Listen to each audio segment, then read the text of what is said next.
What you are about to hear is part of the Podgods Network. If you have a problem with anything you hear, please write it in an email and go fuck yourself. Enjoy the show. All right, you primitive screwheads, listen up.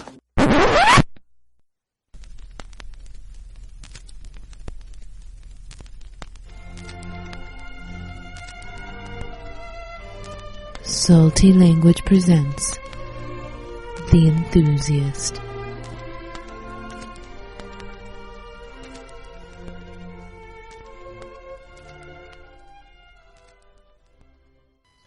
Hey enthusiasts, this is Bryan, and joining me as always is Tony.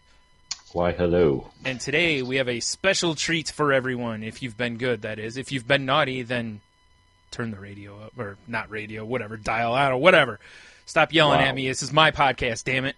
And joining us today is S. Anthony Thomas from the S. Anthony Says podcast, and Your Dreams. You're damn right. And I'm not wearing pants right now. Excellent. That's a requirement of the show, you know. Yeah. It is the internet. You're not allowed to wear pants, I'm pretty sure. Right? Yeah. And just so everyone's aware, we've already validated that he's not wearing pants. We made sure he showed us. So if you're listening to this, you should also remove your pants. No matter where you are. Yeah. Get them off, people. Right. In traffic. Sign of solidarity. Yeah, don't even pull over. Just right now, take your pants off while you're driving. Yeah. But don't text and drive. That's dangerous. I would recommend that at all times. I think it's very, very comforting and relaxing. Yeah. To be driving in your car without pants, and make sure you drive erratically, so you can give the police officers a wonderful surprise when they pull you over. Right. I would say probably don't drive by like bus stops and playgrounds, though.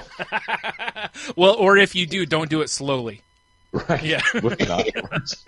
It's like, yeah, I'm looking, and no, I was looking at the stop sign. That's all I was looking at. I have a weird fetish. I just remember it would be kind of hilarious. Have you? Okay, let me ask you guys a question, both of you. Right. Oh, we're getting interviewed. Okay, that's right. Damn it. Have you ever actually been caught in the car? You know. Yeah,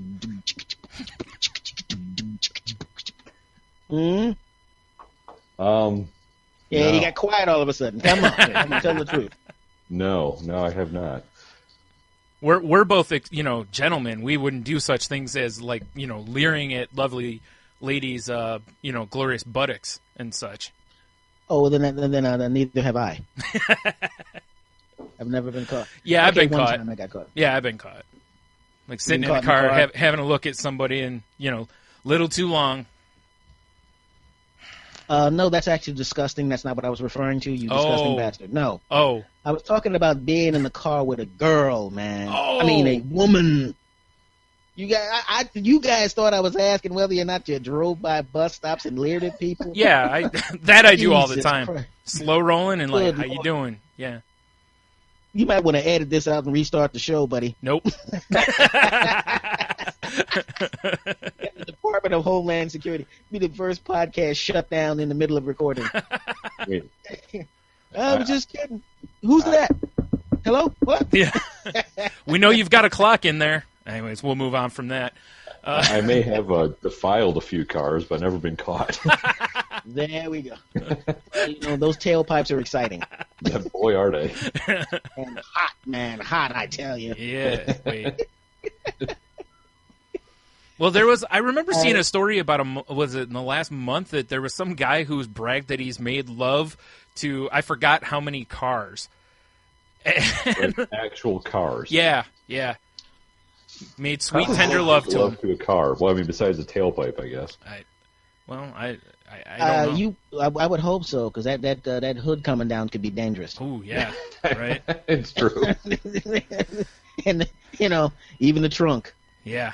If you're a trunk type of guy, you know what I'm saying? What kind of trunk do you like, buddy? You could talk that car into it. I like my trunks nice and juicy. You know what I'm saying? I like those juicy trunks. Right.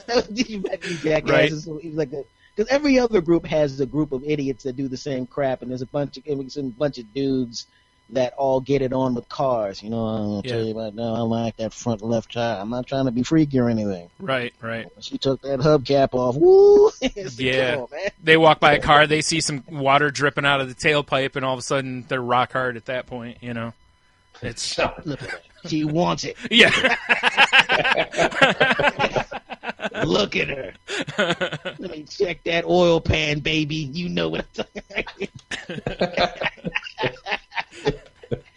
It's really weird because everybody has this like really weird crap you like to do, and the only person who really know about it is your wife, you know, or your long-term girlfriend. Because I was talking about this to a friend of mine before. You don't really whip out the crap you really want to do right away.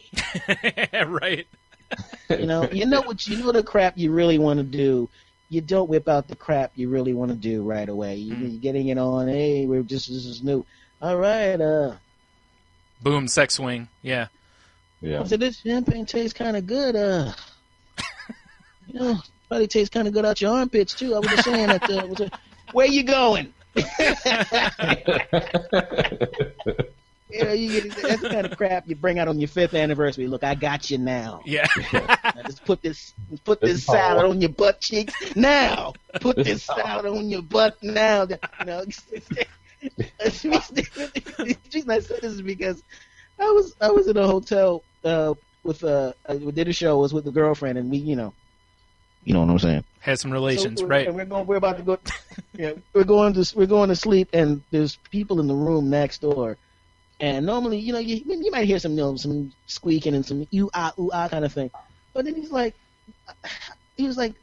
all right, I'm gonna put something in your thing, and I want you to swing the thing, and I'm gonna jam this, and I'm going, turn the television up, right? Because I don't want to hear this crap. It was like really disgusting stuff that I later on did myself.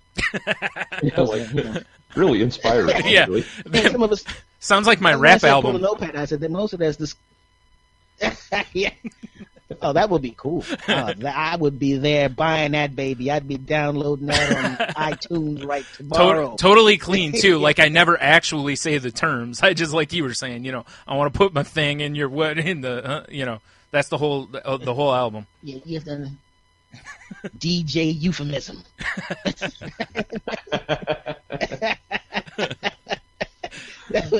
The first hot track. You know what I mean? Yeah. That'd be good. It's just that don't be kind of hilarious. The whole album cover just you with a look in the face like, you know, I know you know. You know what I'm saying? Stuff.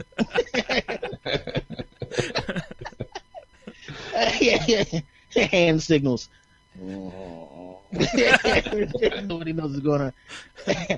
But that was always weird. But like I said, you never bring out this. I mean, who's married here? Oh, that's me. You. You betcha. That's why you smiled when I said that, you disgusting bastard. I know exactly. It's true.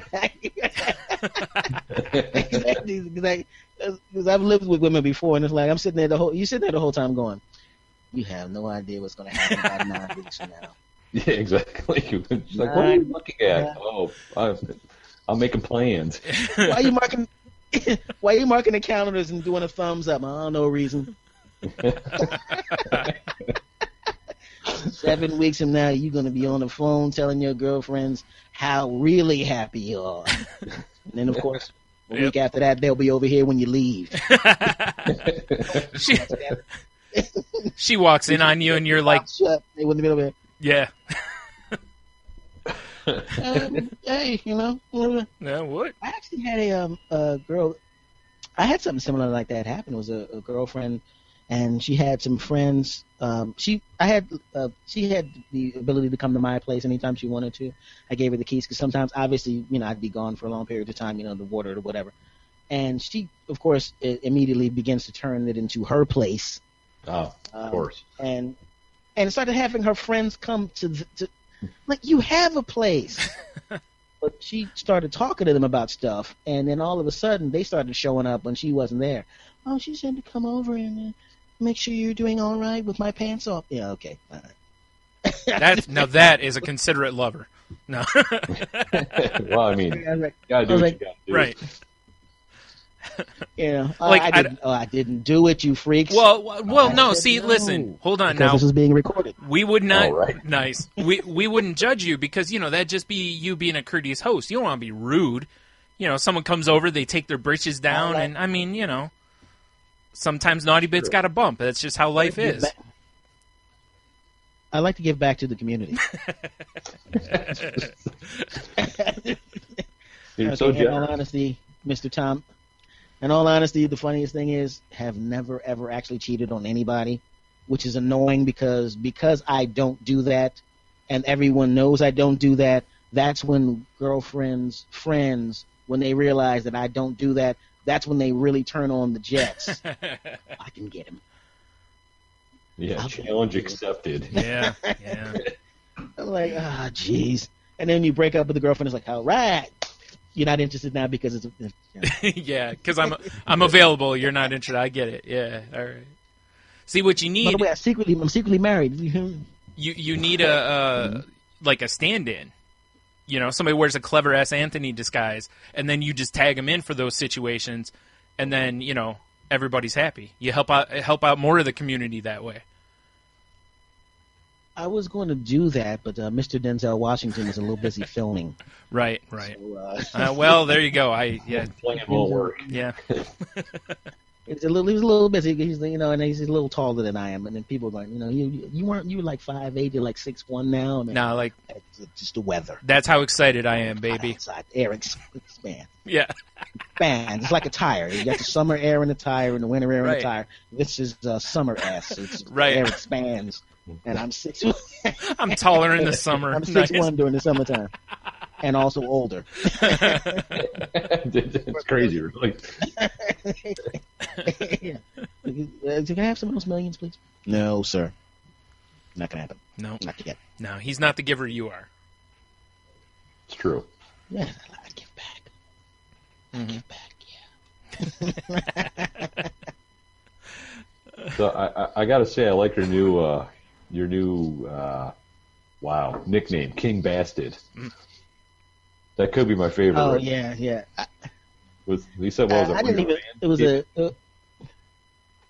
one of my Twitter followers, one of my Twitter homies, my Twit bros, Cordy Mendoza goes, yeah, he called me King Bass, and I said, you know what? I like it. I'm going to use it. Yeah. I have been crowned. Everybody kept at. Yeah, it's like King Bastard. Mm-hmm. I never really thought about it because I kept calling people bastards all the time. Right. Because that's what I would call my friends. And so I started doing it on the podcast, and all of a sudden people would start referring to themselves as that. Hey, man, I'm a bastard from Florida. I'll go, oh, okay, cool. Right. Yeah, Now, Yeah. I am King Bastid. You know what I'm picturing right now is, I can't remember which album it was, but the Biggie album where he's got the crown on his head.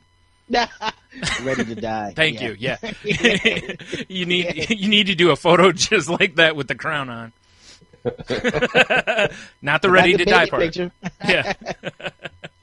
I got the baby picture. Perfect.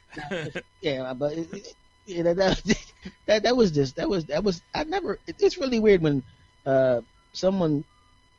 It's like sometimes people will you see like a movie where someone will have a catchphrase, "I'll be back," or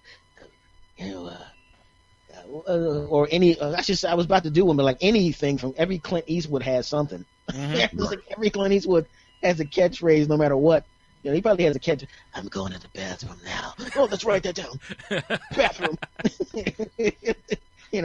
That's just now in his pants. He's like, yeah, I'm going to the bathroom right now. Like, oh God, he's directing now. Yeah, damn. I'm going to leave it in this empty chair. Yeah, no one ever wants to sit in Clint's chair on set. Because that's really weird. It's really that's the funny thing about him is, and I remember who I was talking about it with somebody. I'm at the point now where I don't know when I was having a conversation with a friend that I know, and if I talked about it in the damn episode.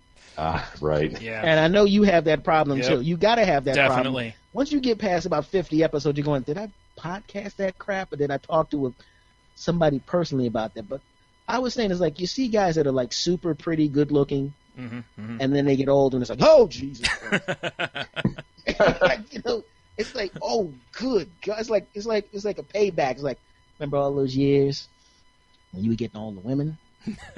Oh good, yeah. And you just walk into the room. I had to be funny and charming and smart, and you just walked in and they ripped your pants off. Right? Look at the mighty has fallen. I look like crap then. I still look like crap, so nothing has changed for me. You went all the way down. I slid down like this, like 1/1000%. I look like crap then. Now I look like slightly older crap. You look like a friggin' Adonis, and now you look worse than me. Now deal with it. Yep. And you've got the you're still witty and charming and all that on top of it. So as you get older, that elevates. Oh, you lost it. Oh, well, I'm sorry. If only we could have had the witty and charming. Right now was scripted. Oh, yeah, that makes sense. We sent you all the questions ahead of time, so yeah. Everything. We generally don't like to break that wall, though. So. Whoa! I did not see the break the wall line in the script. Yeah, it's all right. I'll cut it out in post. Stick to the script, man. This is ridiculous, man. Slam the headset down and walk off. Where's my agent? Slam. That'd be great. But no there's that TMZ outside. I can't. I would. Oh God, I would love somebody to ambush. Wouldn't that be cool to be ambush interviewed? I think so. Yeah, I think so too. Oh, that would be so good. Yeah. Oh, I'd be the worst person to do that to. Oh my God. So what about you and those hookers? It was fun, wasn't it? Yeah. Glad you weren't there, jerk off. Pretty great. Yeah, it's hard. You can't embarrass a comedian. You can't do it. Yeah. Because by the time you know about it, I already talked about it. How about that time that happened? You mean episode 94? Yeah. Yeah. How about that? Yeah. Please download all my numbers. Right? I was getting ready to say. Yeah. I was going to say, I am so embarrassed about episode number 94, right. 6, and 97. I'm horrible. Please download those on iTunes. Yeah. When you see famous dudes, you can't embarrass a famous dude who does comedy. It's like if you try to embarrass Richard Pryor. How about those drugs you took? Really? Yeah, when he's up on stage. About drugs. Yeah, he's up on stage telling stories about him. So it's like, what do you want to know? I already kind of covered it. That's the best part about it. Only person I know that is you. That's when you know Bill Cosby is really in trouble. When it's like when something happens. I'll say allegedly because I said allegedly when I talked about it on my podcast, and I don't want to get you sued either. Right. When something allegedly happens that horrible, you can't. He tried to joke his way out of it, and the audience was like, no. Yeah. Like, nope. Sorry, buddy. Yeah, that's one of those topics you can't really joke out of. Yeah. Yeah. Yeah. Yeah. It's like I'm gonna swim out of this quicksand. I'm gonna move as quickly as possible. And I heard that works. No.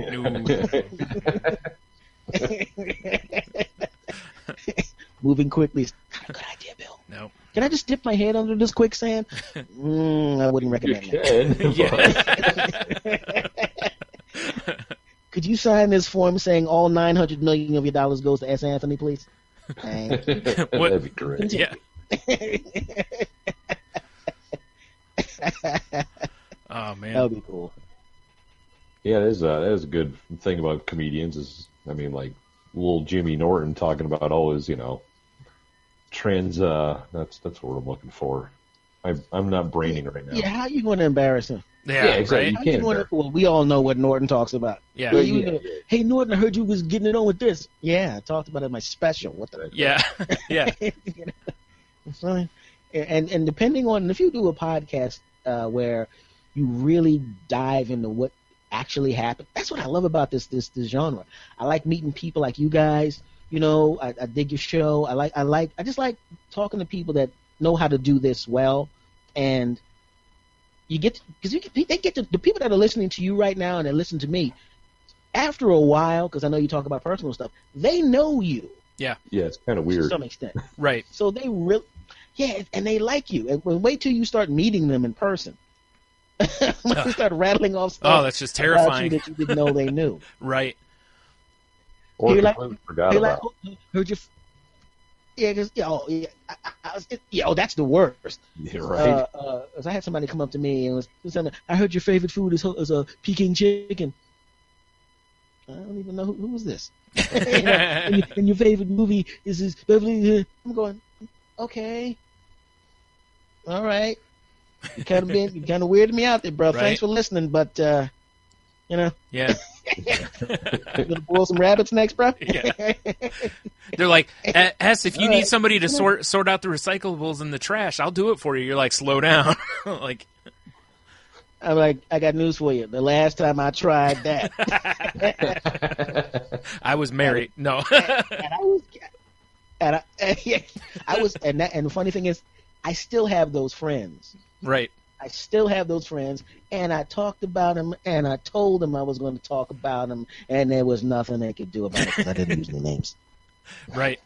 In fact, I might not even have been those three. It might not even have been those three guys. It could have been someone else. In fact, I made that all up. I think you kind of you bastards. Okay. You have like that unspoken agreement when you have a comedian for a friend. Is that there's a chance you're going to end up as part of their act. Everything's fair game. Yeah. Yeah. And I literally to a person, they've all said, "Look, you do I know what you do. Do what you want." And and they didn't even have to say, "Don't embarrass me," because they all trust me. Right. And, right. Because I did an interview with my first podcast interview was Dan Lizette on the Podcast Digest. Okay. Yeah. Oh, yeah. He asked me about that, and I tell people, and I said the only thing I do, I'll tell the truth. I won't make anything up for the most. I mean, you know what? You can tell when I'm making it up. Yeah. Obviously, you can tell the parts, the most outrageously stupid and cartoonish parts are, surprisingly enough, none of that happened. But the other stuff is true. So I will change locations. I will merge two people into one person. Mm. I will change sex if I can, just to make sure that I protect the not so innocent. Right. Because I even though if I told names, they wouldn't mind. There was a guy that the kid. I don't know if you heard this. The guy, his nickname was between our close friends, PP Lips. I don't know if you heard that I don't episode. think I caught that one. I don't think I've heard that one. With a great yet terrible. Yeah. Okay. Okay. In a nutshell, I was driving a guy in the car, and when you're driving in the desert out in the West, the gaps between the gas stations are 260 miles. Mm. So they will tell you, you need to fill up here, and we're going to overcharge you idiots, because there's going to be no gas for 270 miles, and there's nothing you can do about it. We got So you. I go, dude, go to the bathroom. You go, yeah, because this was 1995. Gas was $4 at that gas station. Wow. Yeah. Wow. And in LA it was $1.20. Right. Okay. In LA it was like $1.30, and at that gas station it was $3.99.99 and 9 cents. So I'm going, jeez, whoa. Had no choice. He gets in the thing. I said, go to the bathroom. I ain't got to go to the bathroom. What are you, my dad, man? Come on, man. We get about 150 miles into the journey, and he's sitting there. He's tap dancing in the seat. Oh God. I said, dude, let me just pull over. You can go to the wall over there. I'm not going to pee on the wall, man. And I gave him a glass, like one of those drink bottles with the like the one you're drinking now. Yeah. Right? I give him that, and he goes in the bottle, which is no problem. Right. And then we were walking around, and we meet some girls, and it was like one of those street fairs where you have all the food and everybody selling everything. He puts it on the table, the bottle with the Yeah. So he sees this girl, and he says, girl. I'm over on the other side talking to another girl, and I get her phone number. I'm like, yeah. I look back at him. He reaches back for the drink he purchased, but he did not grab the purchased drink. He grabbed, you know what I mean? So I see him, and I'm like, Jesus Christ, and I'm running across, no, trying to catch him. He's and he put it in his mouth and took a swig from the PP bottle. And we called him Pee-Pee Lips for a while. It sounds like he deserved it. Yeah, that's fair. It's totally And, fair. Yeah. And it was surprisingly enough, the girl did not give him her phone number. That's shocking. Because when you see a guy drink his own, did you just drink urine? Well, see, this goes back to what we were talking about earlier. You don't bring that kind of stuff out on the first date. That's true. I was like, 9 weeks from now, girl, I'm gonna have this bottle, and you're gonna love it. She's like, no, I We're don't gonna think be so. on the internet, and there's gonna be reaction videos. That's what I like to have the kind of relationship with your girl where people see the videos. There's reaction videos to it. Like there's two girls with one. And I have you ever seen that thing? Yeah. Two girls. Yeah. It's horrifying. Yeah, it's pretty awful. Yeah. You saw it? Did you both see it? Yeah, I refuse to watch the damn thing, but I watch the reaction videos.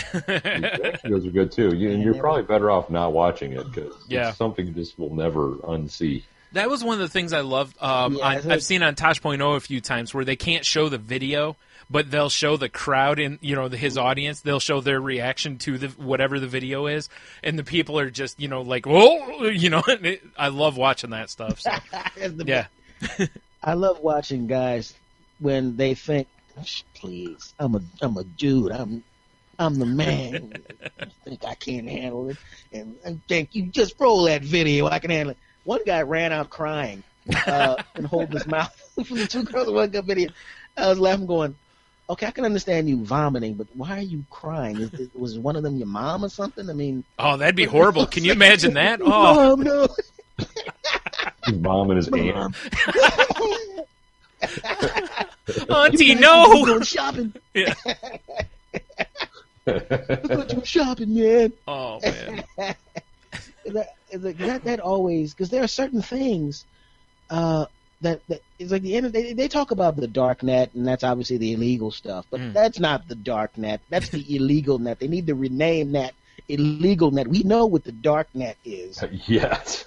It's be called the awful net. Yeah. It's called the net.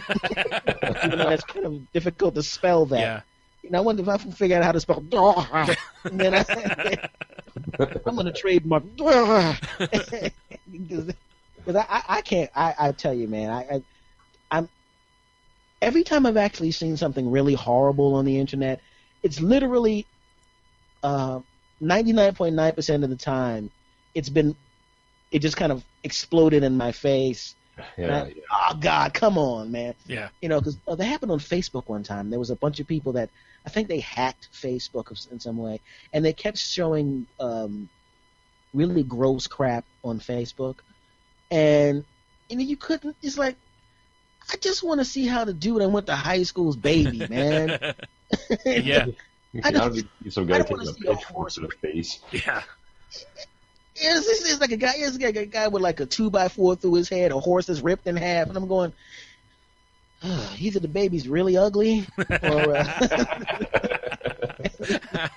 this baby looks like a ripped in half horse, man. I mean, I'm just saying. Yeah. No offense, man.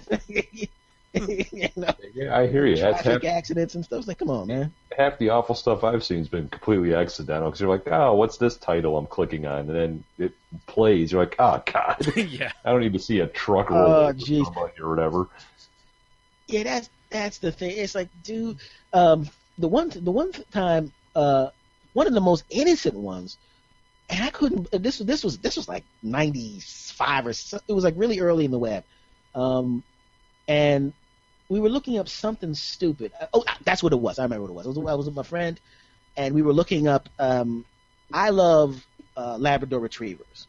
Oh. When I get out of this apartment and I get a house, I'm going to get 2 Labrador Retrievers. So he goes, he says, no, I like that. I said, how could you not like Labrador Retrievers, man? And we're going back and forth about who likes whatever dog. I said, look up Labrador. I said, I like German Shepherds. I go, German Shepherds? I said, first of all, we're both too young to even have watched Ren 1010, you stupid. And we're going back and forth like that. He goes, we're going to find out what the top dog is. And he typed, I forgot how he misspelled something. We were talking, and he typed, and it was a lady. You know what I'm saying? Mm-hmm. The lady, I'm going back to the rap album where I don't actually say anything. Yeah, right. The old peanut butter trick.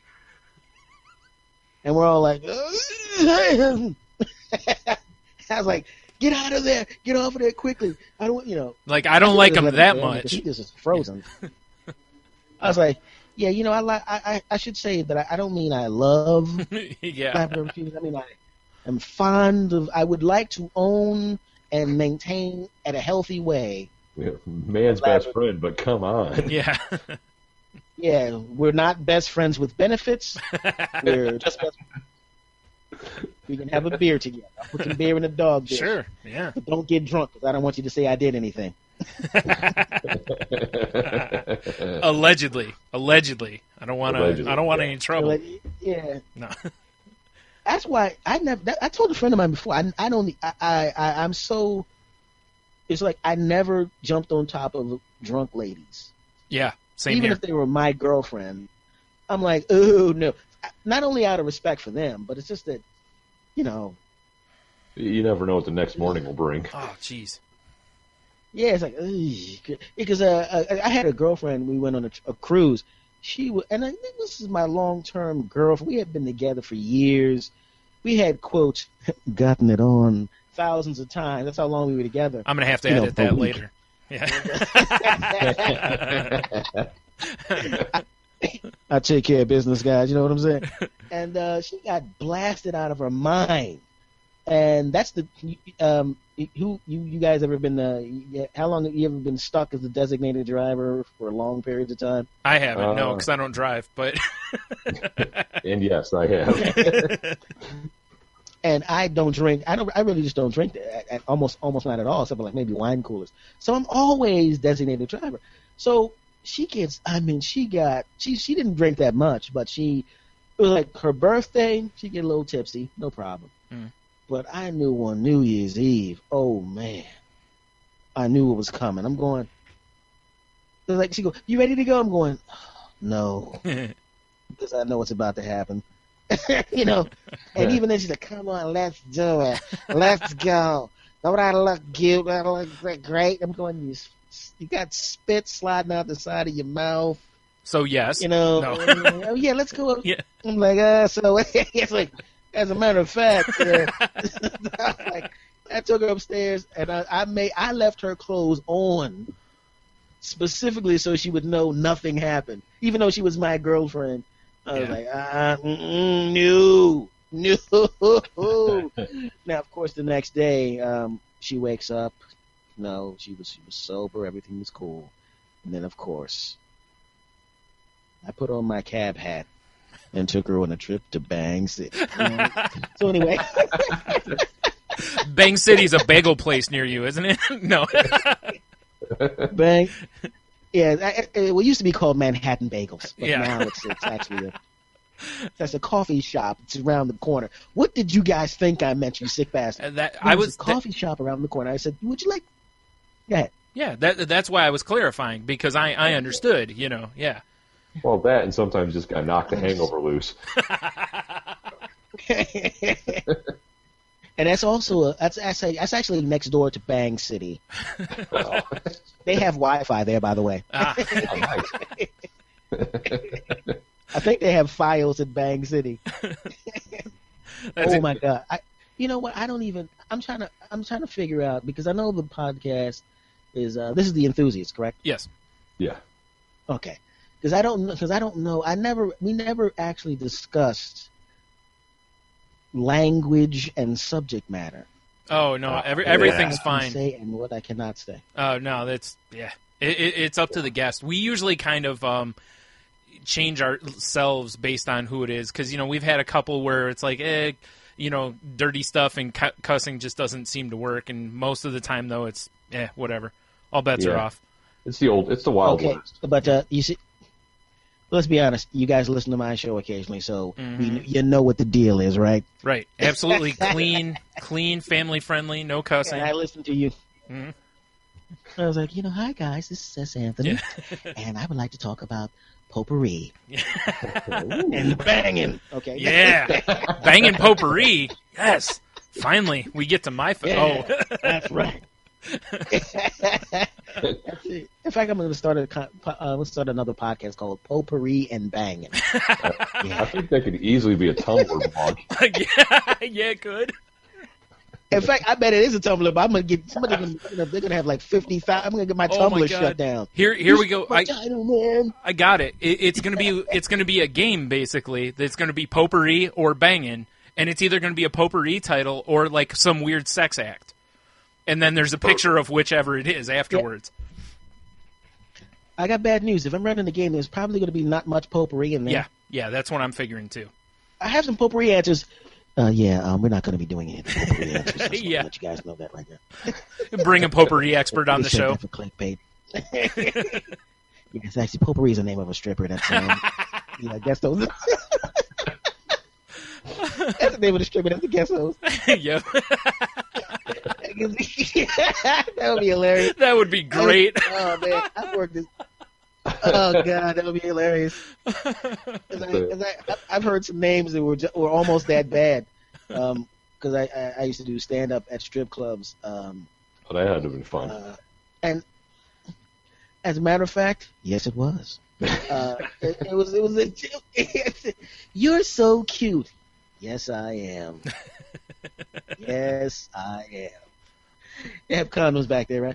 So, but that's when you sometimes you put yourself in a difficult circumstance just to kind of toughen yourself up. And when you walk on the stage after a lady was doing certain things, and they want to see more of that. Now that the delicious woman has left the stage, here's some 18-year-old jackass who's going to tell you some funny stories about school. Try not to kill him. Ladies and gentlemen, Mr. You walk out there. How you guys doing? Get off! Yeah. What the hell? Bring potpourri back out. You got a mustache. Get out. Bring out the potpourri. Bring out sassafras. Bring green tea back out here, damn it. And that's when you get good. That's when I got good. When I got to the point where I could hold their attention. Yeah. Between women doing backflips on poles, I'm like, oh man. That was the funny part because like I walk out there and I was like, here comes the eggs, and which is ironically because the eggs would now be going towards the stage this time. Right. Anyway, wow, you were working some low end clubs, weren't you? Yeah, these places were horrible. I mean, horrible. But they paid, and I'm sitting there, and it was really weird because. You walk out there. That's when I said, okay, I think I should be doing this, because I went from potpourri. Here comes this punk ass kid. Hey, how you guys doing? Get off!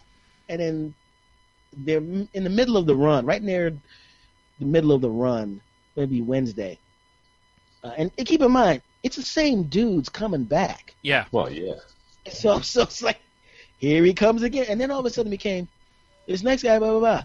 Yeah. I was like, oh my god, these jackasses are clapping. Oh, it was pretty good, kid. Yeah, but this time we're not throwing nothing at you. No, oh man. And then you walk back. That was great. And she's spinning the bra around.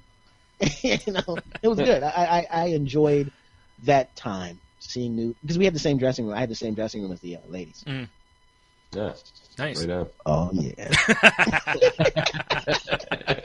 Now, of course, you were a complete gentleman and looked the other way, even though there was a mirror in front of you. I looked the other way because, I mean, it didn't really matter. I just reviewed the tapes later. Yeah, that makes sense. Put that camera. Had the camera hidden in the bathroom.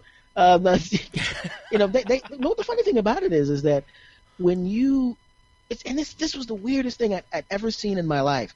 As a patron, they would do the thing, dancing and all that kind of stuff, and they would come off and they would immediately cover themselves with a towel. But because I was in the dressing room with them, they would just drop the towel. Hey, ass, what's going on? Because I was part of the show, so it was like, we do nudity. What's the big deal here? You became one of the girls. And I'm sitting there going, it was really weird. Really weird. I wish they had smartphones and high definition cameras. But it was like, and they just didn't care. And these were really good looking ladies, which was, I'm going, why are you? I mean, if you're going to do this stripping, and you look like this. You should be at the place that I can't get in. Because technically, I'm not supposed to be in this joint. Like going to the place, and the guy goes, "How old are you?" I'm 18. You're 21, right? No, I'm 18. Kid. Like, look at him, about to teach you a lesson. Right? Yep. I'm like, yeah, that's exactly right. Yeah, that will get me in, right? Yeah, like, give me. That's how it was. Yep.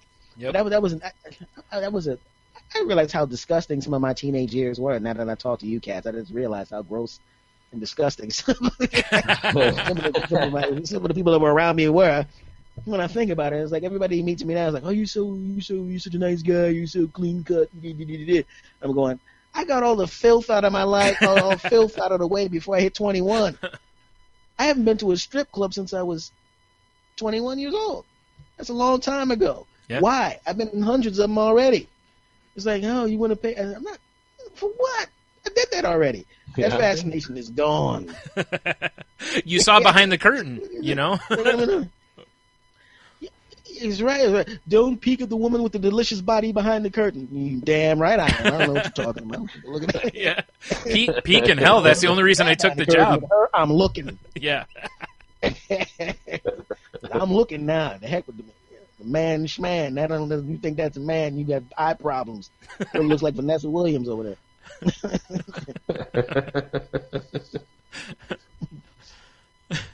So how long? So you've been doing comedy since 18 then? 17. 17. Wow. Yeah.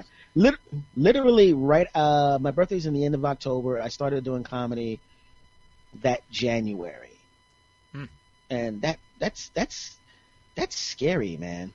Yeah. I didn't realize how scary that was. I literally had the only anxiety attack I've ever had in my life, and I've been in some harrowing circumstances, as you've seen the kind of places I work just from that. Now that's only the beginning of the places I did comedy in.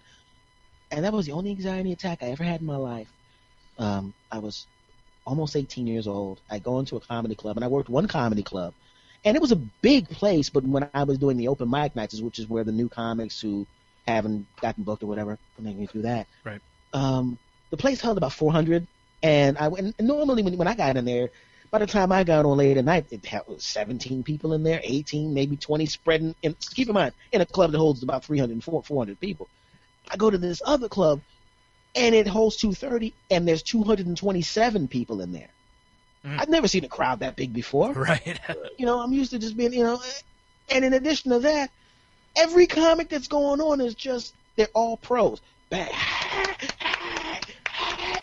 I'm going, I have any. Oh, jeez. You're next, kid. I was like, yeah, okay, hold on. I go down the steps quickly. I'm starting to walk up the alley. I'm going, I can't do this. I'm going. And then I got to the end of the alley, and I thought, if you actually if you get to the opening of that alley, and you get on the subway, you're never going back in there. I know it, and you know it. That's what my brain said. Right. Turned back around. I walked up the street, walked back up the steps.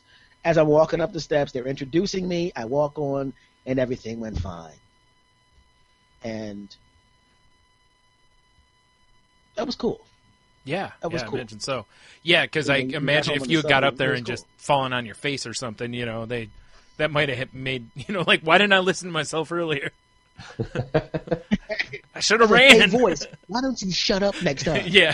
Mind your voice. Thanks, inner voice. Inner voice, you suck, man. Yeah. It's like, wait till I come out as underbreath later. Almost. Yeah, he's still in there. Now he's got a disgusting mouth.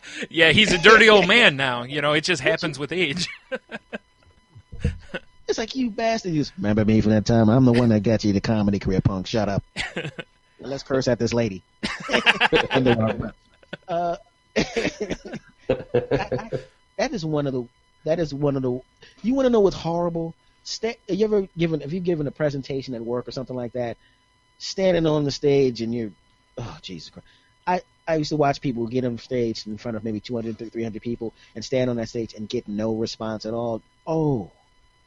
If you go fishing, you've been in the woods, you think that's quiet? Yeah. Yeah. Oh, I'll tell you, I always feel so bad. Like, I've been to some comedy shows where the person's just dying up there, and I feel so bad for them because, like you said, you hear nothing, or you might hear, like, ha! You know, and that's it. Like that one guy in the back that's probably his friend. Yeah, that's the guy that drove him there. Yeah. You don't want to hear any of that. You want to hear any lame stories on the way back. I would have killed, but no, you wouldn't have. Yeah. No. Yeah, that is horror. It's like that is. People always talk about, you know, the string theory, the bending of time. You want to bend time and stretch time. Stand on the stage in front of 400 people. You think, and it happened to me. I was always able to pull out of it, but even if you have little sections like that, it's like ah. I saw a guy go on stage. He had to do 45 minutes, and I knew his act, and he was pretty good. But it's just, for that whatever reason, this crowd just they were just like, we have decided to collectively hate you. And 45 minutes of material. He was doing his closing bit 18 minutes in. Wow. He literally powered his way through his entire act, and now he has to fill the time. And they were just tolerating the jokes. And we're sitting in the back like, oh, we rode here with him because he wanted us to see his new set. Oh, God, and it's a 5-hour ride back to Jersey. Oh, God. Oh, God. You know, it's like watching your friend getting smacked around. You know, you can't get across the street to help him. You know, the buses, get these cars out the way. Get him. His friends are across the street. Hurry up. There's still traffic. You know, there's nothing you can do. Horrible. Oh. It's a sinking feeling, like it's like watching somebody kick a puppy or something. Right? Yeah, it is. You know, you're not far off. Like as a crowd member, it feels like watching somebody, you know, who watching. You know, he's the puppy getting kicked, and it's like I feel so bad for this poor person up there just having to go through it. You know, same with musicians. You know, you see a music act where all people want is that headliner. They don't want to hear the opener or whatever, and they just boo them and it's like, come on, sometimes. You know, yeah, it's like, come on, you know, have a little respect for him. And I had a couple of friends. One was a musician that opened for a big band, booed him off the stage, and one other friend was opening. I think it was Dice Clay opened up for at the Spectrum, which was a basketball stadium at the time in Philadelphia. And you know, Dice is like, hey, he's cool, he's hip, and his tagline was similar, like the coolest guy in the world or something, and. Hey, the coolest guy in the world, yeah! And I'm thinking, oh, Dice is coming out. Bill Smith! What? Ooh! Boo! Die! Man. Die! I'm like, oh. And the guy is one of the best comics I've ever seen. Mm. He's one of my favorites. He's not a famous guy. I mean, regionally, but you know. Yeah. But he's really, really good. If they had waited 2 minutes. Literally, just let me see what this guy has. Right. He would have gotten. They weren't even allowing that. He didn't even get to the microphone. Man. No, boo! Like, oh, man.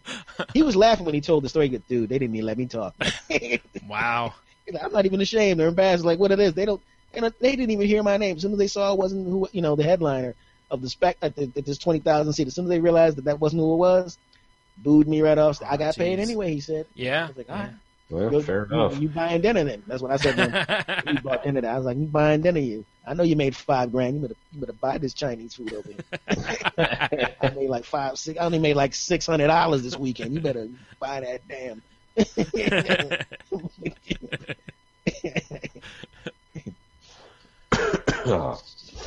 Yeah, I've heard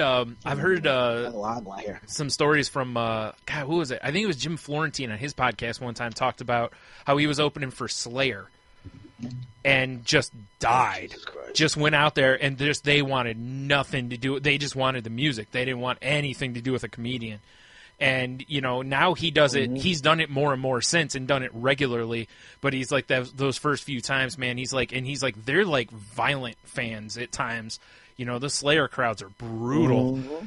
And he's like, I'm out there dying and literally wondering if I'm going to die. It's like, we have this gig for you. I know you do Christian comedy. It's called they're called the Juggalos. The fans of the Insane Clown Posse. Yep. And we'd like you to go there to do the gathering of the Juggalos, and you're going to see, here's some Kevlar. And you're going to need some it worked out shots. We'll well be for needing tequila. this. Tequila. What was that, Tony? I think it Oh, worked out God, well for tequila. Yeah. Oh, yeah, I forgot about that. Yeah. Yeah, she was in a Dunkin' booth without the booth because they were just throwing stuff right at her. Yeah. Yeah, they were. I was at a place where the people threw bags of ice at my opening acts. Oh, jeez. Well, that seems rude. Bags of ice. I mean, I'm sitting there going, the worst part about it was they didn't have a real microphone. It was like the DJ mic from the booth. Oh, jeez. It only came out about a foot, so you had to put your back to the DJ booth and pull the mic in front of you. Wow. So that's how prepared they were. That sounds awesome. First, the lady goes up, hi guys, bam, bag of ice to the forehead.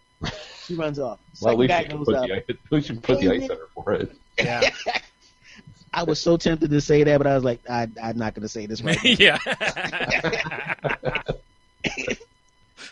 Second guy goes up, tries to be Mr. Intimidating. You guys better be better than me because right in the face with another bag of ice. And then I go up there, and the guy walks up to the stage with his knife. You the headliner, man? Yeah. This better be good. All right. I did my set. And thank God they loved it. Couldn't believe it. Got the money, and I was like, hey, you want to hang out with us? No. No. Yeah. We got in the car. We got in the car, and I made sure they got their money too because the guy wasn't going to pay him. But we all got all of our money. We got in the car, and yeah, the lady was driving. I forgot her name too. I'm not going to say her name. She doesn't do comedy anymore. And she stepped on the gas. She had this nice little sports car we were all in. She stepped on that gas. Hard. I bet. Yeah. I'm like, I said, you gonna get us? I said, I know you want to get out of here, but you don't want to get.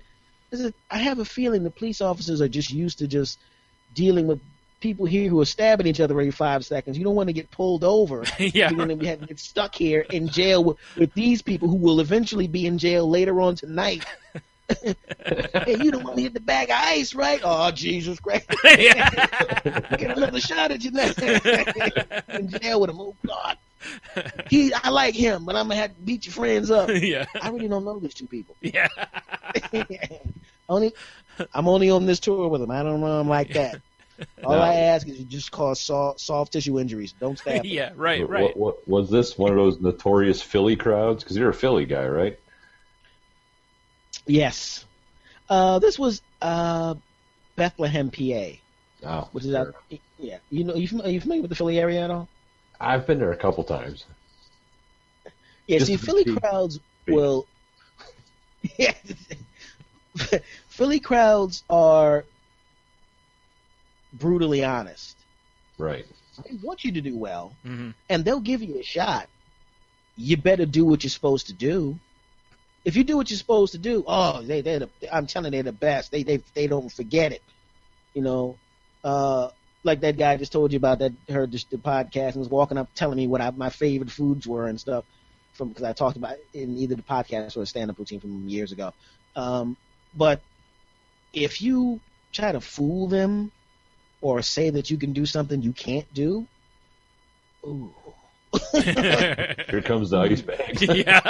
If you're lucky. Yeah, true. It is not. I mean, you remember? You know, it's like because I saw a guy. He goes on. He's doing his he's got all these credentials. They're running off these. He's been the double Florida laugh off, Texas hilarities, double, triple, quadruple. Goes on. Say the guy wasn't that good, and I've seen alligators treat antelope better than that audience treated this guy. I mean, it was like they even did the death spiral. You know, they grab him, bite him, and spin around. I was like, oh my God. I'm sitting in the sound booth waiting. I'm going, you know, so I'm the headliner on this show, and it's like, this guy, who booked this dude, man? I mean, I said, did you watch a video first? You can't just read a resume. Yeah, You right? know, you can't. I could say I'm 6'5", I'm 24 years old. Well, if it's summer, you're close. I go say, well, the resume look good. You dumb bastard. You know? Yeah. I mean, they were on him. And this will tell you. And I'm not going to say. Should I say? I'm not going to say the curse word, but I'm going to give you an idea what happened. He goes, hey, you take. Normally, Philly crowds want you to, as soon as you walk on stage, start. Yeah. Don't move stuff around. Start now. Go. There's none of that. He's moving around. Oh gosh. Moving the mic, standing over Justin. You don't start work when you get on. You don't start the work when you get to work immediately, right? That's supposed to be the funny joke. And he goes, so anyway, I'm ready.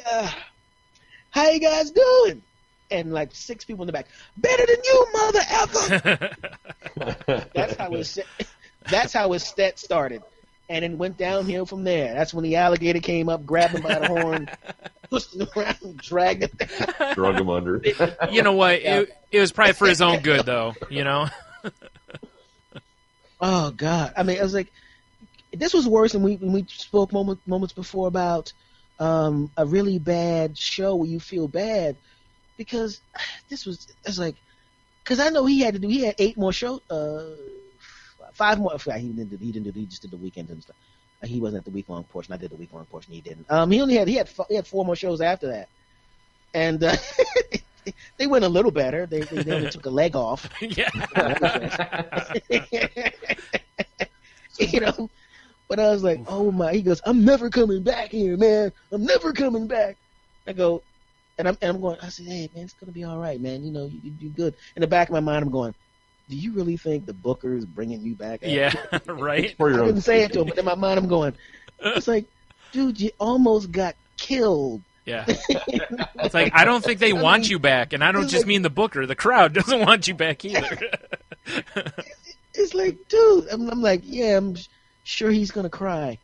I mean, because it literally was so bad. Oh, I mean, it was just, he went to the bathroom after his set. He was like, because you had the way the club was set up, you had to walk past the audience to get to the bathroom, and he's walking down the aisle. People are going, "Guys, freaking sucks." Wow. You hear people saying that to me as he's walking by. Oh man. I'm like, he goes into the bathroom, getting heckled on the walk of shame. He got heckled in the bathroom. Oh jeez. Dude's in the bathroom. Oh my God! I was in there going, dude, just go in the dressing room or something. I said, dude, use the other bathroom. Don't walk by the. Right. Just like, use the bathroom. I said, dude, use the other. I said, there's another bathroom in the restaurant. Go to the restaurant bathroom. Yeah, right. I'm telling you right now, don't walk by them because usually if you do a set and you walk by, you get that people giving you thumbs up. They're watching the other person. Yeah, I've done that. Yeah. Yeah.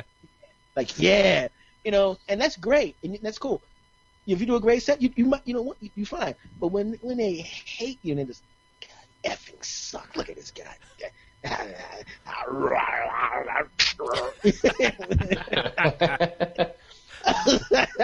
Well, he probably had himself a nice cry in the stall. Oh God. Oh, I mean, he just didn't have the toughness for that air. It's Philly, but it's also, I would say, the northeast corridor of the country. Mm-hmm. The whole northeast corridor. I'm telling you, if you pick up the microphone, you better start now and it better be good. Right. Because if it's not, have you ever watched Boston comics, Philadelphia comics, New York comics when you watch them perform? It's like, anyway, they go right into it. Yep. Yeah, that's how now, it is. So do you, or when you've toured around, do you ever change kind of your approach as you hit the stage because of that, or do you just always kind of take that mentality?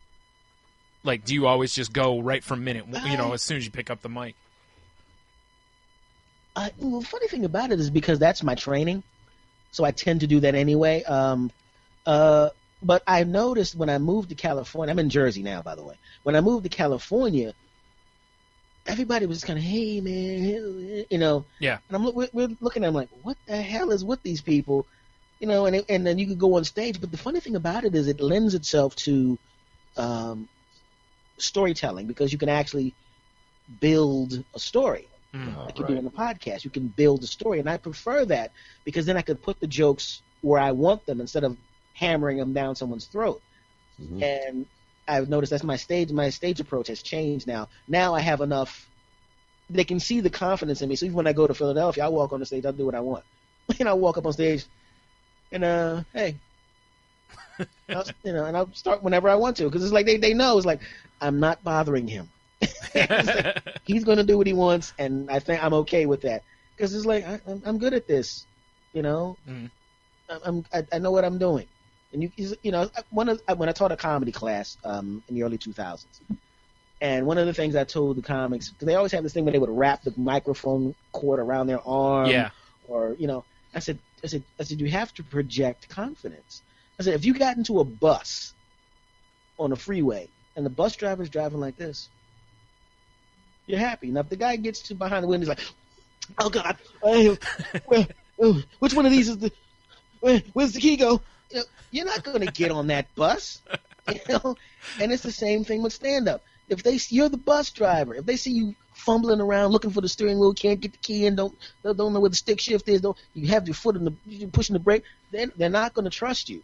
And that's when you get, better than you, mother effer. That's when you get that. Right. Because he looked like a bus driver that wasn't confident. I walked up like, no, this is my bus. You guys sit down and that makes sense. I'm driving.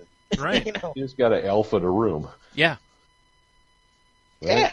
And it's like, after all these years, the alpha's natural. It's like, right. Let's walk up. Boom. What's going on? Let's watch this guy. Hey, we're in. Yeah. I believe him. He looks like he knows what he's doing. Right. I should put an Andy Kaufman thing on him and then just start reading the phone book for 45 minutes. Right. What are you guys doing? AAA Towing, 645 Market Street, 215. That's confidence. How old the crowd is. They'll be like, they have no idea what you're doing. Yeah, that's true. He's holding. And like, what's that big yellow thing, man? What is that? Right. All right, for you kids. Okay, Google. Oh, Yellow Pages. I'm familiar with that website. They put that crap on the front of that was great was what you just said, because they put a phone book on my the porch, and one of my little cousins was over, and I said, could you put that on the table? And she's 16 now. She goes, why? And she didn't even finish the sentence. She was just like, why? Yeah. Why did they send you? And she goes, I said, you have? It says, I said, I can just, it was like he didn't have the words. Like, right. Why would you just? Because I could just. And she's scrolling on the phone like, I could just do that. What? I said, well, young lady, back in the day, we had these things called phone books. A dinosaur would come down the street and it would be in their mouths, and they would drop it on the porch, and then we'd start a fire around, and we'd have some pterodactyl sandwiches, and then we'd open up the phone book, and we'd use this thing called a phone. It only made phone calls. She's like, so you mean like texting? Exactly. Yeah. Oh, yeah, I've seen it on cave paintings. Cave paintings. I got laughed out of my own living room by my nephews, who were adults now. They were teenagers at the time, and I showed them. I pulled out an old Atari. Remember the old Atari video games? Yeah. Oh, I pulled it out, and I put it on the television. It took a while because I was like, how do I put this on? This has been a 16th thing. I had to blow dust out of it. And they looked at it going, what is this? And they used the Grand Theft Auto with actual faces. And it's like, those stick figures that would... Yeah. This is what you play. This is when you were... Oh, my God. Ooh. I showed them Pong. What is... Oh, my God. They literally laughed me out of my own house. They're rolling around the floor laughing. They go, look at this crap. Hey, calling people on their little stupid phones. Hey, my uncle showed you. Let me take a picture of this thing. They say, look at this video game. No. At least take it off speaker so I can just hear you yeah, two right. laughing at it. I don't want somebody else's strange kids laughing at me, calling me a loser.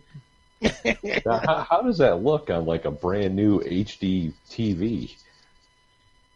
Horrible. Yeah, I bet. Horrible. Because I have this big television that I watch football on, Right. and I put it on.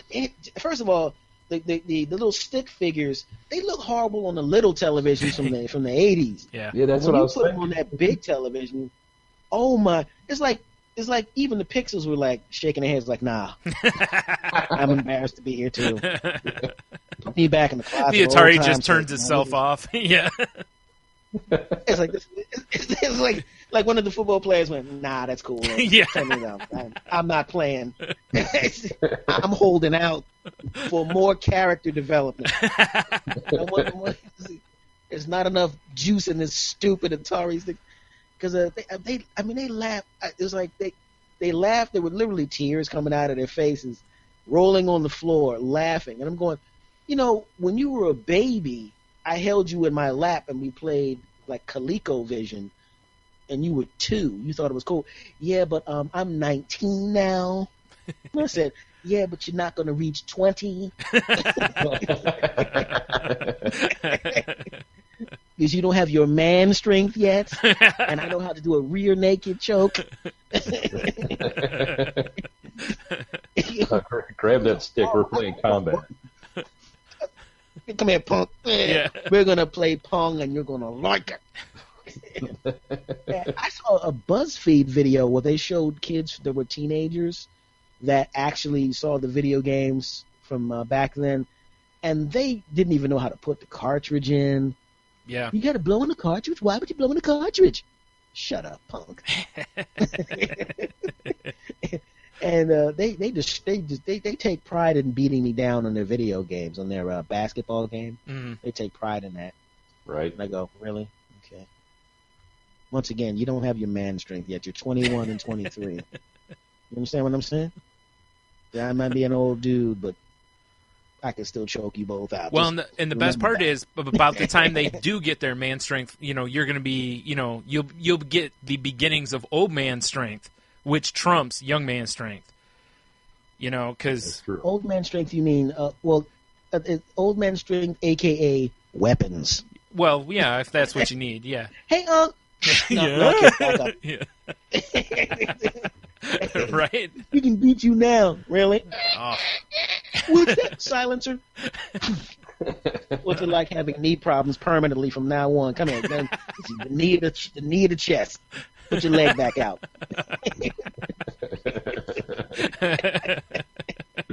We'll get you somewhere, damn it. I'm shooting you in the knee because I love you. That's right. If they didn't love you, it'd be right in the stomach. Yeah. Every movie, it's like Quentin Tarantino movie. It was it Reservoir Dogs? I'm like, as soon as that movie started, I'm going, somebody's getting it in the stomach. Yeah. Because it has to prolong the pain so he can still talk. Right. You're getting it in the stomach, Right. And it was Buscemi got it in the stomach, if I remember correctly, right? Yeah. I think so. But I wonder now what video games will actually look like, because they change so quickly now that I still have Madden 2012 on my Kindle. Right. And I won't take it off because I can score at will on it now. It's like I'm at the point now where it's literally impossible for me. When I got it, it was like really tough. I remember winning my first game. It was one of those things. A minute left, I drove down the field and I scored a touchdown with 1 second left, and I was like, "Yeah, right, right." I beat these imaginary people." 6 weeks later, touchdown. This is not fun anymore. Touchdown. Yeah. Once you figure it out, it's like this touchdown. The Atari game, I guarantee you, if you gave me an Atari game right now, that old football one, mm-hmm. I guarantee you I could score a touchdown with my eyes closed. Yeah. Oh yeah, there's patterns of that game. It was like doo-doo, touchdown. Oh, really? I didn't even realize my hand was on the joystick. I was stretching my fingers. I didn't realize I was just warming my hands up. That was the secret code. You just moved your fingers. It's like just spell your name on the joystick. touchdown. S.ANT. 45-0. All day. Yep. But, in the future, it's going to be all Oculus Rift, and you're going to feel like you're running the combine to score a touchdown. Oof. I like that. I just like the fact that I'm just waiting for them to shrink that headset down a little bit, because it looks like look like she'd be DJing someplace in Luxembourg or something. I was just gonna say, you look like you're part of Daft Punk or something wearing it. Yeah. You play long enough, you get those big Brock Lesnar traps. Right? Yeah. The problem is the rest of you won't be. You just got these massive traps, but nothing else. I just want to say for the record, because there's a few MMA people that actually follow me on Twitter. I have nothing bad to say about Brock Lesnar. I think he's a great guy. I think he's wonderful, and I think that it was a big, real sham that he was not back in the UFC. And I think that everything that he does in WWE is real, and I root for him. I just want to say that for no reason. Sorry, guys, I got to protect myself. No, it's fine. It's fine. We understand. Yeah. We saw your lawyer peeking over your shoulder for a minute there. We understand. Hold on for a second. He says, "Yeah." Yeah. Answer this question. This interview's over. Answer this question. He said this Al-Qaeda to him. Yeah, he said there was somebody else named F. Manthony Jamas who did all of that. It definitely was not me. That's a great name. Sometimes names sound alike, and it doesn't mean things sound alike sometimes, and it's definitely not me that said that. That's fair. So you're, I know you and I have traded comments on Twitter various times during MMA type events. So are you a big fan of it, or are you just kind of a occasional type, or? Oh no! This occasional. I've been watching the MMA since '93. So before Dana White bought it, when they could actually punch each other in the testicles. Yeah, right. And that I saw a guy actually. If you watch it back, get those old DVD. I guess you don't get the DVDs anymore and find it on YouTube. Yeah, we used to watch them on VHS. So yeah, I know what you're saying. You're old. Anyway. I used to watch those, and I was living in LA at the time, and I used to watch those, and we used to get together. There was one lady that had a big screen television. We all brought in some food and paid for chipped in to pay for the video to watch it, and we started to notice a pattern. Bill Smith, kickboxer, he has a record of 27-2. Frank Johnson, judo expert. There's the winner. Yeah. It was like everybody that knew judo was going to win. Yeah. If they didn't get knocked out, you knew it was going to happen. And I used to love it back then. I like it more now for two reasons. The first reason is the athletes are supercharged athletes now. Yeah. They're not just big fat guys punching each other in the face like they were back then. Yeah, it was almost like watching a tough man contest. Regulations. Yeah. Yes. Yeah. It was embarrassing. I was sitting on. The only thing missing is a guy behind a bar calling the police. They look like buses. You're not wrong. Yeah, it's totally right on it. Yeah. You're not talking about Tank Johnson fights, are you? Yeah. Tank Abbott. Tank Abbott. Yeah. Oh, what? Tank Abbott. Oh, I like Tank Abbott rule. What are you talking about? No, do Till the end. And then in the end, and I think it was a Vitor Belfort put an end to that pretty quickly. Yeah. It was like I saw the Vitor Belfort fight and was like, yeah, I think Tank Abbott's going to be leaving MMA soon because this guy just walked across him like he wasn't there. Yeah, he was well past his prime at that point. Yeah. Yeah, because he had that big gut hanging out. I'm going, wow. I say, now granted, he like the average guy on the street, he'd kill him in 4 seconds. Yeah.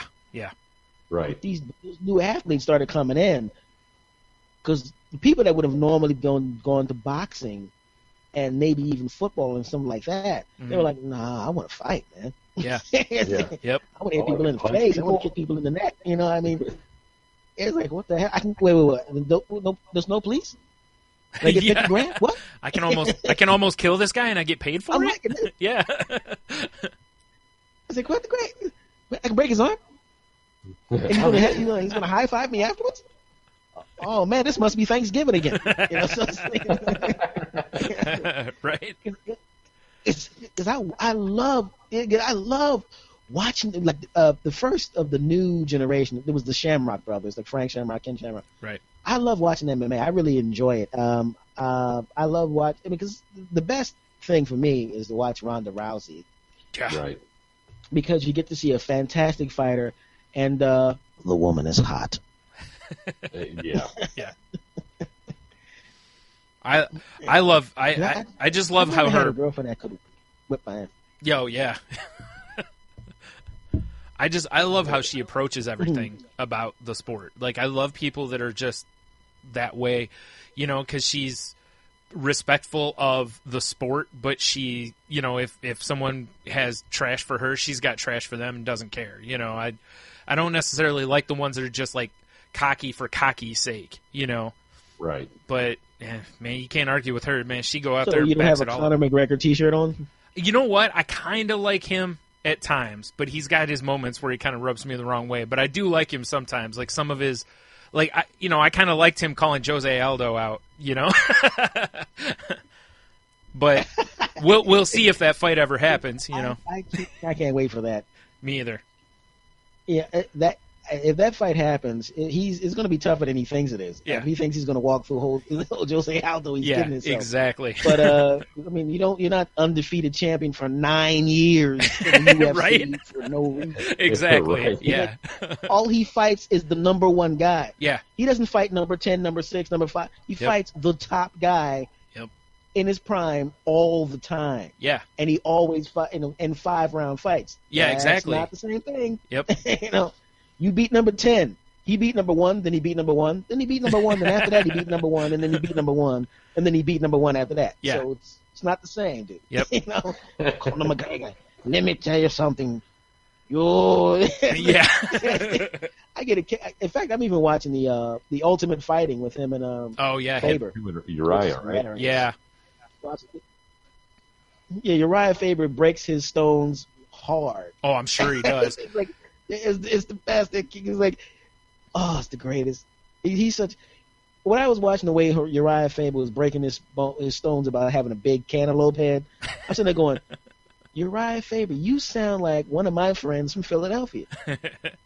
He sounds like somebody that would be sitting around the Chinese food table in Philadelphia with my friends who would demolish each other on a regular basis. They would jump in front of a bullet for me in a second. But if I came in wearing something stupid, it would not stop ever. Right. Yeah. Yes, it's a nice shirt. Yeah. What are you just wearing? And I'm like 10 dudes apart. You look at that shirt, you dumb bastard. They're still giving you stuff for that 90s shirt picture. About something that happened 50. Oh, yes. Yeah.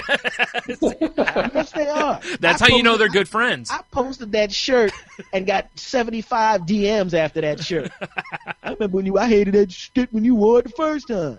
I told you not to buy that garbage. I was at the store with you. I said, this shirt is ugly. Why'd you buy it? And it's like, I remember, this will tell you how they let nothing slip. I bought this guy bought a pack of cookies from whatever the equivalent of Trader Joe's or those little wacky stores. Mm. And hold on, let me turn my volume back up. I lost your voices for a second. Can you hear me? Yeah. Yep, we got you. Can you hear me? Yep.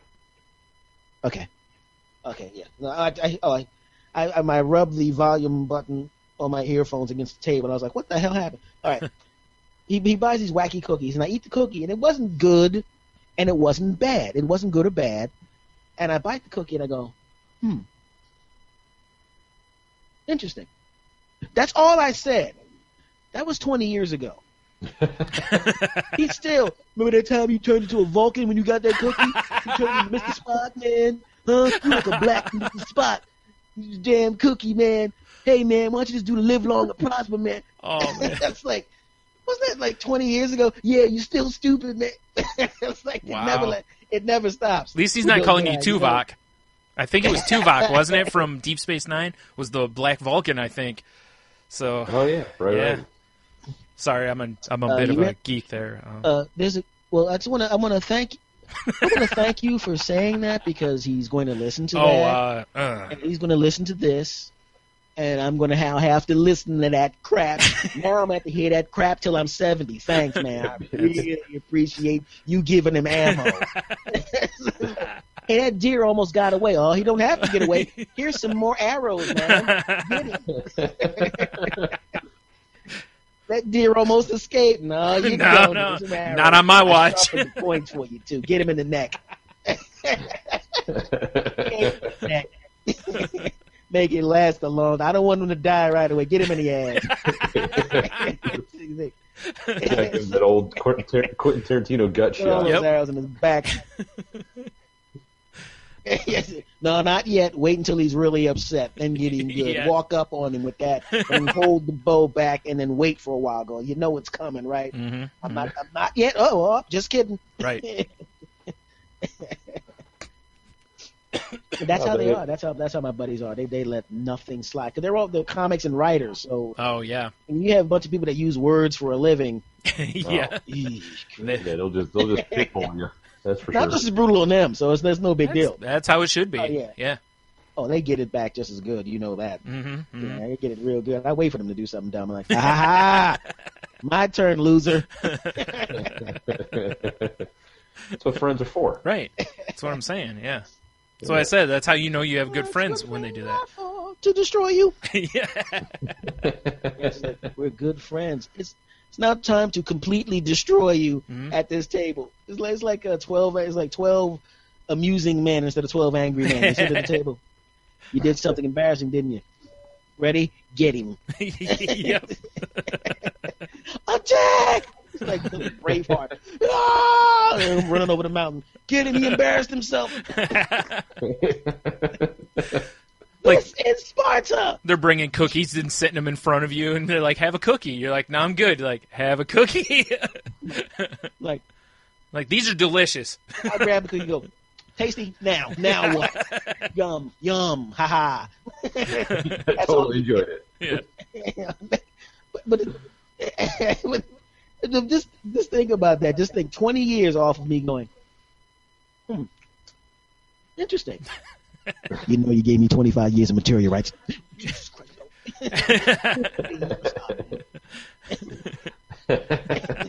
That they can remember. So you couldn't remember your act last week, but you can remember something I ate at your house, a cookie I ate at your house on the way to a gig 20 years ago, you piece of crap. That's how they are, those bastards. You know, I love all those bastards. Right. Yeah, that's about the way, it's like a good roast, You just demolish each other, but it's all with love. Yeah, it's true. Mostly. Till you shoot them in the stomach. Roast end.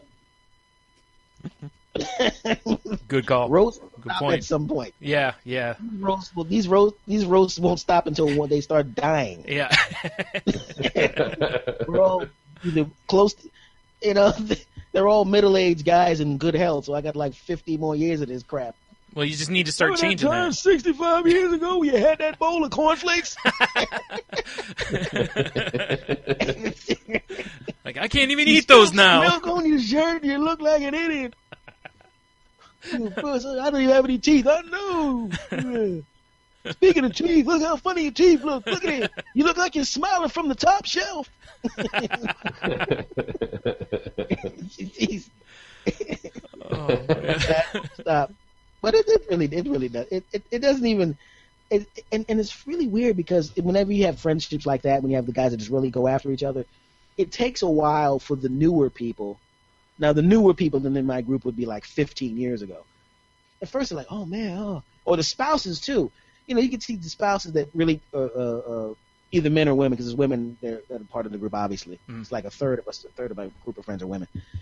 So who are just as bad. I mean, remember the time we had that cookie over John's house? Oh, Jesus, I forgot you were there. But it's like, but the spouses, you could tell the spouses that weren't going to last. I mean, not spouses, they weren't, girlfriends or boyfriends, they weren't going to last.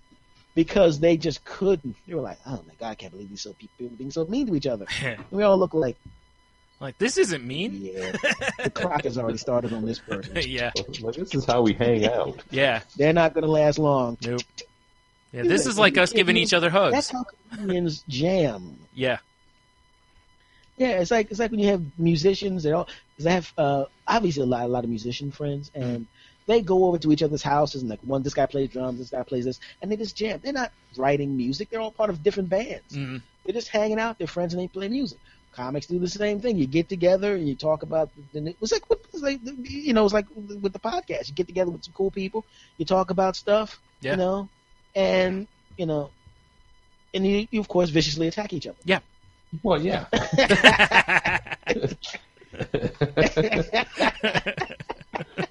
Like had dropped a hammer on each other. Yep. You loser. No wonder she dropped you. Okay. What she do? She get her sight back, huh?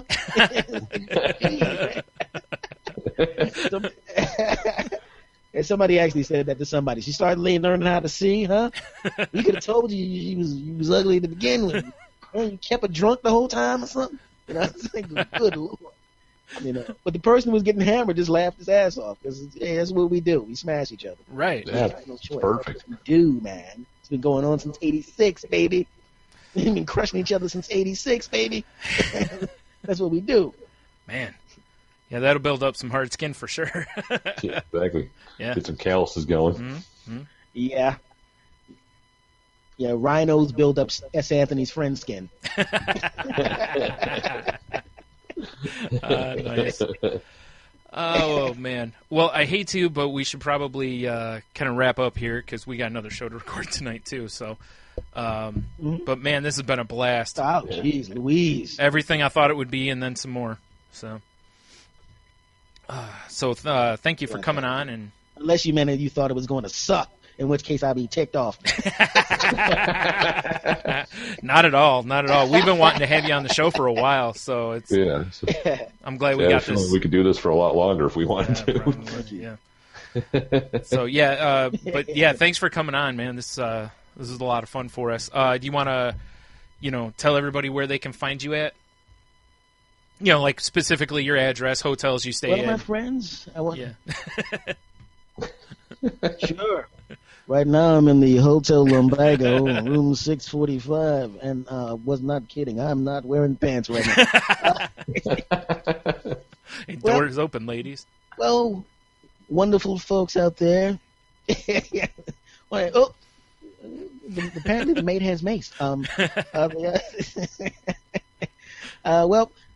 my podcast is called the S. Anthony Says Podcast. You can find me anywhere. All you have to do is Google the S. Anthony Says Podcast. I'm on Stitcher Radio, TuneIn Radio, iTunes. I'm everywhere, baby. And you can follow me on Twitter at S. Anthony Thomas. And the Twitter for the podcast itself is at S. Anthony Says. And I would recommend not only subscribing to this podcast, but subscribing to mine too, please. Oh, yeah.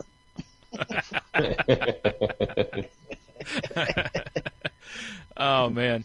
Yeah, definitely go do that because trust me, there's a lot of good fun in there, and I highly recommend going back and listening to past episodes as well. Because I know, like you mentioned to us earlier before we recorded about the Underbreath S1, which I can't remember the name of that one. Do you remember what you titled that one? I know it has something to do with dash cams. I don't remember the name of that one. Okay, I know it has something to do with dash cams. It was fairly recent. Yeah. But trust me, you'll identify with it. I don't care who you are, you'll identify with that one. Or trash truck juice, because I think most people have an idea what's going on with that. Oh, so. Yeah.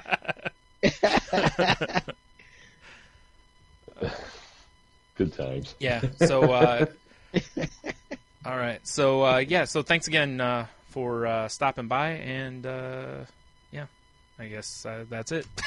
That's a wrap. Yeah. Very anticlimactic. You two good brothers. Thank you very much. I appreciate it. Thank you. Yep.